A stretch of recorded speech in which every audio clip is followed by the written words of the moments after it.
I feel like it's just going to be a lifelong journey of overcoming decades of issues that I had previous, weight loss that never goes away quickly.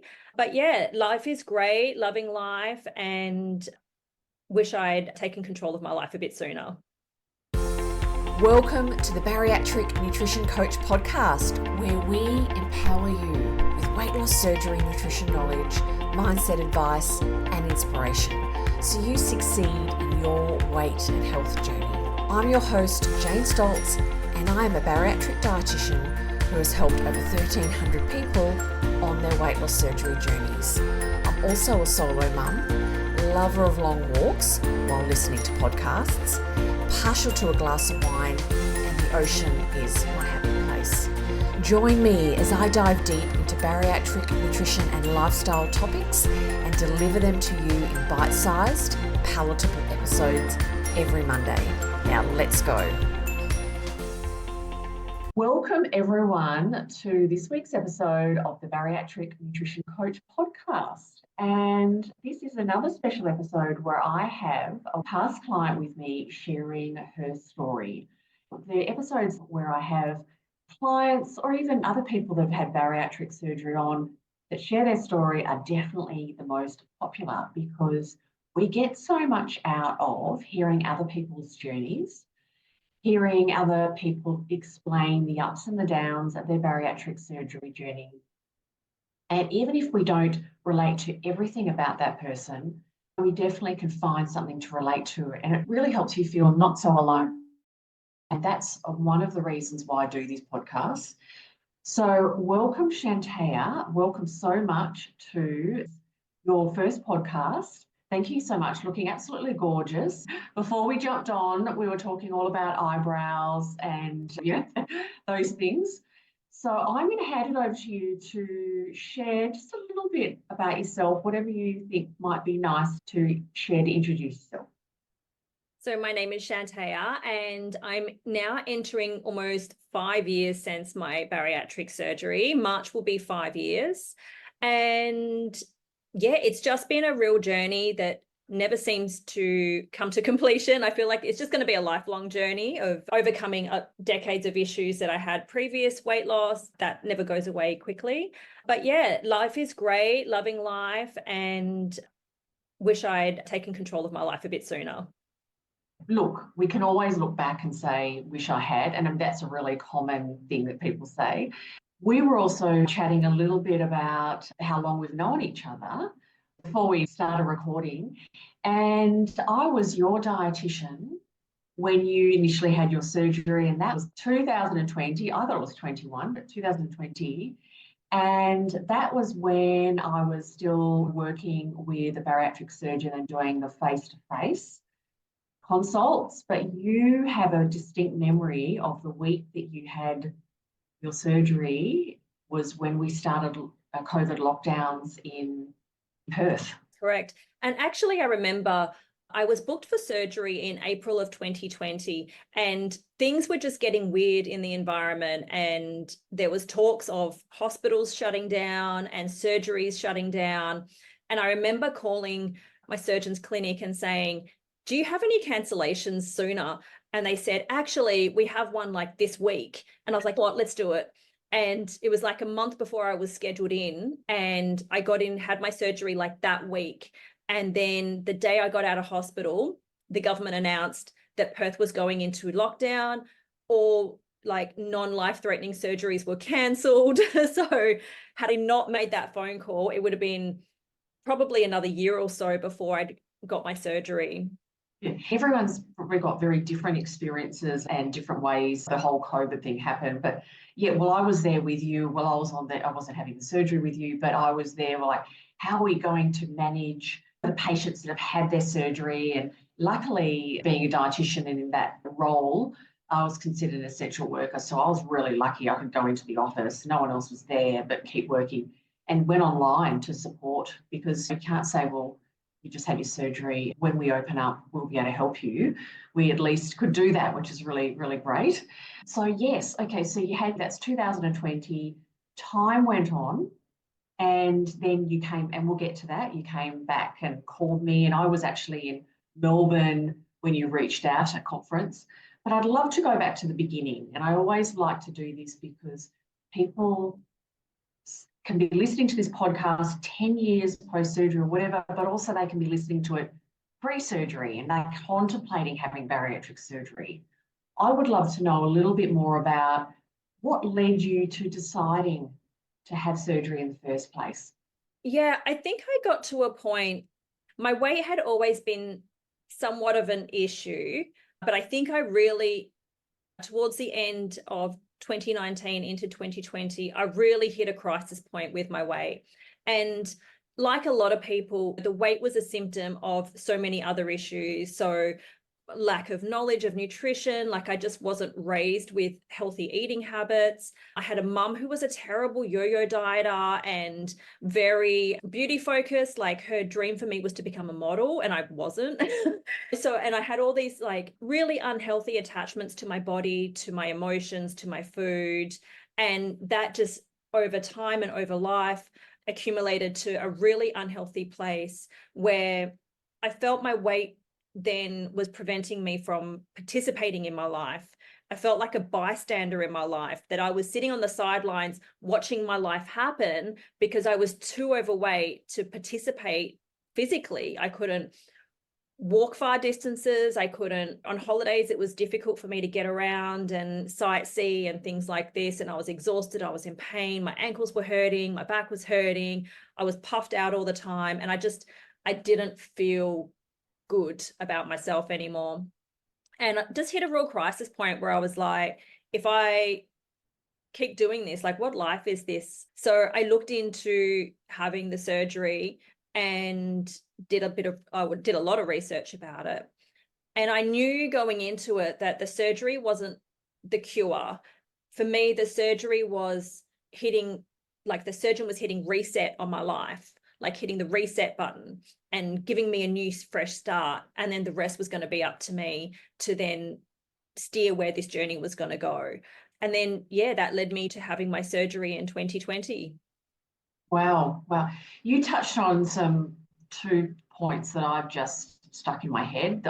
The last one I'll mention first. I love when you said that the surgery wasn't going to fix everything. It was like the surgeon was pushing a reset button. And I love that. I thought that's a really lovely way of thinking about it and looking at it, because it's not, some people hope that it's just going to take everything, all their struggles away and they can eat like, there's people say normal people, and what do normal people eat like, and all of that. And so I think that was wonderful. The other thing I really picked out, and that kind of came up right at the beginning, was you said you had a mum that was a real yo-yo dieter. And as children, we soak up so much around messages of food and body from our environment, and that can really stick. It can really be there at the back of your mind and really give you some really warped, I suppose, messages of what health is about and what life's about. So thank you for sharing that, because many people have got their attitudes of food and dieting from a really early age. So thank you. So bariatric surgery, Chanteya, has been really positive for you. Okay, Yeah, definitely. and we'll get to that you didn't come back to work with me because you had gone way off track. You wanted kind of a refresher, and we'll get to that. But you're really active, and you can tell me, I'd love you to share more about that. So what are the lovely things that have come out of having bariatric surgery for you? I think the biggest thing is just the ability to actually live my life, not live my life on a couch in front of a TV with a bucket of chips, to get out there and actually live my life and not have physical limitations stopping me from doing things. So yeah, when I'm traveling, I can get out on foot and walk all day, and I can climb mountains, and I can do all different types of things. And that's just been a huge positive, is that there are no physical barriers for me anymore. Beautiful. That's wonderful, because you are really active. You have a business, and anyone knows when they've got their own business, if you don't put in, you don't get out, and there's all that energy. And yeah, so they're wonderful. And then that also affects how you feel about yourself and just general quality of life. So it's fantastic. What have been, on the other side of the coin, what have been maybe the challenges that you hadn't expected, or the hard bits, or the parts that you just didn't know were going to be there and they still niggle as a bit of a struggle? I think the hardest thing, especially in the beginning first year or two, is having to be incredibly honest with yourself about your behaviors and your choices. And it's very confronting. And I think you have to look into some really dark corners of your heart, your mind, your trauma, because all of these things for me added to my weight gain and added to my issues. And if we're not fixing those underlying issues, we're going to end up right back where we started. So if we're not addressing why we're trauma eating, if we're not addressing all of those issues, and that's all still a work in progress for me 5 years later, that is really dark and uncomfortable to take ownership and responsibility for your choices and ownership and responsibility for trying to fix and move forward with those as well. That I think I wasn't quite prepared for how confronting and dark that could get. And I think the only other negative thing I've experienced is just occasionally sort of other people's perceptions on bariatric surgery. It's not something I hide, but it's not something I go around telling everybody. If people would talk to me about it, I'm like, yeah, I had that, but I don't sort of advertise it. But some people, I think there's a lot of misconceptions that you cheated. And I'm like, oh, if you knew how hard I worked over the last 5 years on my mental health, my physical health, my diet, like it is not a cheat's way out and there's nothing easy about it. It is hard work from day one. But I'd say they're the only two negative things that I've experienced post-surgery. Okay, yeah, beautiful. The judgment side is definitely something that people can experience. And that's why there's a lot of advantage. There's good parts to social media and there's obviously parts that aren't as positive. But I think one of the good parts can be that you can connect with people that really understand what you're going through and don't give you any judgment, because you may not be aware of people around you. You might not have people that really understand what you're going through. I think that will decrease over time, but yes, it is definitely there. But the other point you made is just so common. It's that real surprise of the emotions that come up. And how I explain it is that before surgery, you can kind of eat to soothe some of your emotions or manage them. And that's really common. Everyone eats for emotional reasons. And after surgery, when you can't necessarily do that, they really kind of come up in people right in your face and can be really overwhelming. And that's great that you said dark, because it can be very dark. There's a lot of connection with food and body and how we feel about ourselves and where that's come from. And often it can come from earlier in life. As a dietitian, I can't tell you how many heartbreaking stories I've heard about experiences with food and body and other things from the early days. So I think that's a really wonderful point. Also, what's really wonderful is you said being, well, one, it's a surprise, but it's also really wonderful for you saying stepping up and being prepared to do that work, because not everyone is at that point. And I don't know, have you heard that saying of like the emotional journey after bariatric surgery is often harder than the physical one? You heard that? Would you relate? Yeah, but like I definitely agree with that. That's for sure. Yeah. So yeah, that's a wonderful topic, because many people get surprised when they know what to do and they keep on getting, I call it that self-sabotage, keep them getting in their own way. And it's because the emotional work needs to happen. So if you, and this is just on anyone listening, if this resonates with you and you think, okay, I know I need to do a bit more emotional work, I always do encourage, one, to shop around to find somebody to talk to, because you want to have somebody that you really connect with. And also, if it's integral to your health, your body and your weight, and it's in your bariatric journey, finding someone to talk to that is experienced in the area of bariatrics, because they can really understand kind of what's going on. So yeah, that's a great point. Now, you are nearly a couple of months or 5 years post-surgery. What's life like now compared to the first, say, 6 months? Maybe the mind, the body. What's the difference? Where are we at now? Yeah, I think now it's a whole new set of rules and set of battles, if you will. And that's part of the reason why I reached out to you last year to come back to some coaching, because the rules and guidelines set at the beginning of the surgery just don't work for you 5 years down the track. You are eating more. I'm way more active than I was in the beginning. I'm burning more calories. I need more fuel for my body. And just the volume that I'm able to eat now is so much more than in that first 6 months. You're literally taking little tiny bites.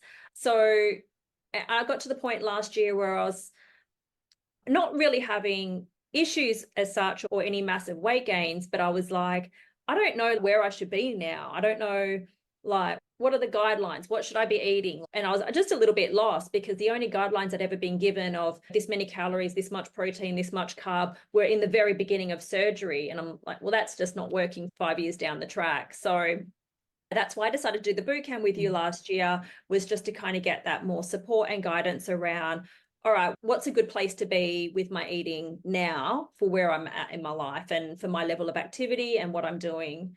Yeah, so it's a constant adjustment because I think each year post-surgery, your life and your body looks a little bit different. So you're just always having to adjust and find like what's working for you and go with that. Great point. And even if we did give you some information about 5 years post-surgery, you're not going to hear it in those early days because you've got enough. So yes, that beginning bit is the stages and getting you going. It is so, and I say this all the time to people, it is so normal to be able to eat more. It is so normal for your needs to change.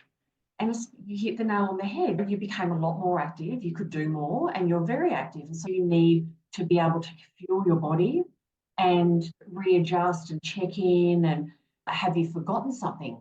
And if we don't use it, we lose it. Or new things come up that weren't there. So when you started to work with me, you weren't way off track. For me, we were like tweaking and adjusting and checking in and saying, where can we kind of improve a few things and remind you that's always about, we could say, well, have small bites, chew well, eat slowly. Yes, Jane, that's easy to understand, but so much more challenging to do 3 years, 5 years post-surgery when you're a busy woman and just come back to those basics. So we started working together again for the second time in September last year. What's come out of working in the boot camp? What revisited? I mean, I know because we worked together, but I really wanted to chat more about it. I think, like you mentioned it, going back to some of those basic things in the beginning, especially in that first year, if I took a big bite of food, my body would just reject it. Like you couldn't physically swallow a big mouthful of food. But 5 years down the track, you can. And those things like creep up over time. And you do forget those basics 5 years on, that like really chewing your food, smaller bites, watching your water intake either side of the meals, all of these basics, which are like, oh yeah, duh, I know that. But you forget that 5 years down the track, or you forget to put that into practice for all of your meals. So I think going back to all of those basic things really made a big difference. Being mindful as well of when I'm satisfied, not when I'm full. And that's always just going back to those basics. And as well, like you always say, like looking back at your food and your logs with compassion when you fall off the rails, rather than being really hard on yourself that like, I had a really bad day and I went really far off the rails there, but rather like looking at with compassion and understanding what happened and then let's move forward and do better tomorrow, being a bit kinder to yourself. So yeah, those are the great things. And I think just the confidence that I'm doing okay, because I was just really anxious and stressed out before. I was like, I don't know what I'm supposed to be eating. I don't know where I'm supposed to be. And I was just really frizzing out about it. And I'm like, am I eating too much? Am I eating not enough? Am I having too many calories? How much protein should I be getting nowadays? My head was all over the place. I'm very good at following rules and instructions. So in the beginning of the surgery, when they're like, all right, this much calories, this much protein, this much water, go. I'm like, cool, I can follow those guidelines. But it's so ambiguous now. I guess now after having the coaching, I'm just a bit more confident that I have a good understanding of what my body needs based on where I'm at post-surgery, where I'm at with my level of fitness and what I'm doing.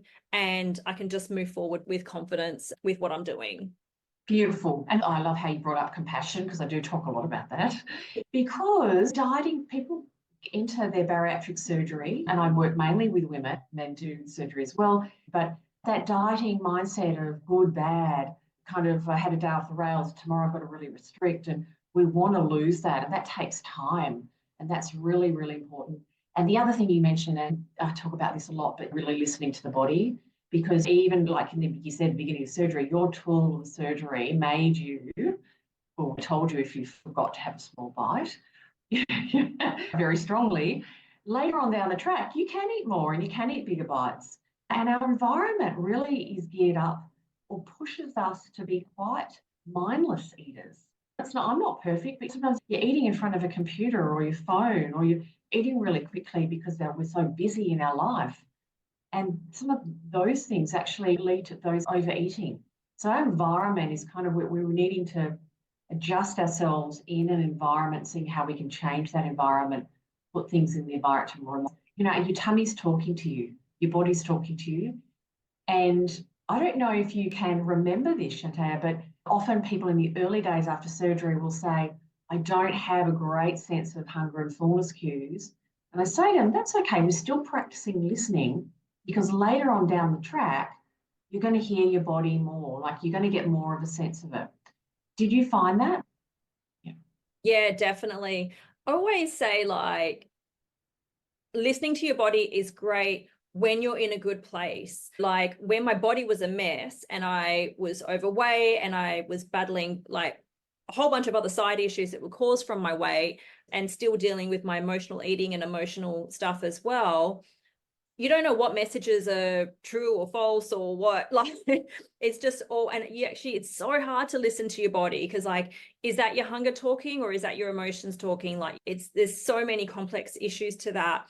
But yeah, further down when you start practicing that listening, and that is such a journey from the day you have your weight loss surgery to years down the track of being like, am I hungry or am I bored? Or am I looking for comfort? Like those are things that, sort of are guided to practice from day one and really pay off down the track. But that's a real work in progress, I think. Oh, for everyone. And people often will say to me, I'll be talking to them and I'll say, can you identify hunger and fullness cues and when you're not hungry? And they're like, no, I can't. And I say, that's actually quite common and normal. And I think of it, because I'm a really visual person, I use my hands a lot, but I think of it like it's all a one big knotted ball of wool. And we kind of tease it out so you get clarity and you can identify. And it's only when you can identify, am I physically hungry? Okay, I need to eat. It's good. There's no guilt. If I need to eat, I need to eat. And if it's emotions, okay, well, I've got the choice of eating, yes. Or we can also start practicing with some other strategies to manage that emotional eating. But it's really common that it's all together. And my example is that we're born with that ability, but we lose it. And the example is for people that are listening that have children, you start giving them a little bit of food on a spoon and they eat, and then when they're finished, they just push the spoon away. So we're born with that, and over our environment, being told to eat what's on our plate or don't eat, because you might be hungry but don't eat. So that restrictive or a whole lot of messages then kind of cloud it all. It's not surprising that we can kind of go, Also, after surgery, those cues are often lower, and that's part of the tool of surgery. But yes, that practice. And I call it the non-sexy stuff.